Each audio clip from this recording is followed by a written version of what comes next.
जो इंडिया के बारे इंटरेस्ट है उससे इन्वेस्टमेंट भी होगी, कोलैबोरेटिव अरेंजमेंट्स भी होंगे। 5-28 तक रुकने की जरूरत नहीं है, ये 2024 के 25 के अंदर ही हो जाएगा। Global interest in India is increasing by the day. More important is economic growth and momentum on corporate profits.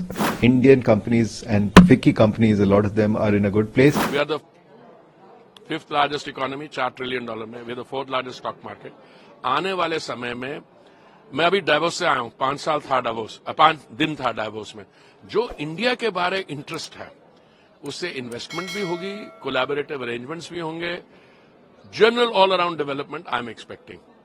मुझे लगता है कि आने वाले 1-2 साल में अंदर we will not only be the 4th largest economy पर उसके आगे भी बढ़ेंगे।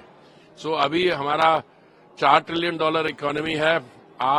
मैं कहीं था, किसी ने बोला 2028 तक ये 5 ट्रिलियन हो जाएगा, तो मैंने स्टेटमेंट इन्हें 5-28 तक रुकने की जरूरत नहीं है, ये 2024 के 25 के अंदर ही हो जाएगा। और उसके बाद डबलिंग $10 ट्रिलियन इकोनॉमी बाय 2030। उससे क्या होगा कि आपका पर कैपिटा इनकम भी बढ़ेगा। Global interest in India is increasing by the day. वो आपके डिजिटल जो आपकी इंटरेस्ट है, आपकी ऑटोमोबाइल मार्केट शूट अप कर रही है, आपकी एनर्जी कंजम्पशन शूट अप कर रही है, बायोफ्यूल्स में लोग इन्वेस्ट करना चाहते हैं, कोई भी आप सेक्टर ले लें, so it is looking very good. Stock markets will go up and down.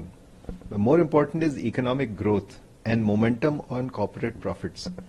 As we know, market capitalization depends on the profitability of companies, what is the price earning ratio, the expected growth of that company. On both the current profitability and the expected growth, Indian companies and FICCI companies, a lot of them are in a good place, especially because not only dollar money, but a lot of rupee money, our own Bharat ki money, is going into stock markets. Hong Kong का जो stock exchange है वो basically China के shares पे चलता है। China भी share है उनका, तो चाइना के शेयर जो वहाँ पे लिस्टेड है उनका जो वैल्यूएशन है उसके हिसाब से वहाँ का कैपिटल वैल्यूएशन और कैपिटलाइजेशन के हिसाब से उसका आकलन होता है। ये तकरीबन $4 ट्रिलियन से ज्यादा था, हिंदुस्तान का $4 ट्रिलियन से कम था, इसलिए अब वो हिंदुस्तान का बढ़ गया है थोड़ा सा, तो हम 5वें की जगह 4थे आ गए। अमेरिकन स्टॉक एक्सचेंज वगैरह जो है वो बहुत बड़े हैं, ठीक है। चाइना का खुद का शंघाई वाला स्टॉक एक्सचेंज है वो भी काफी ज्यादा है।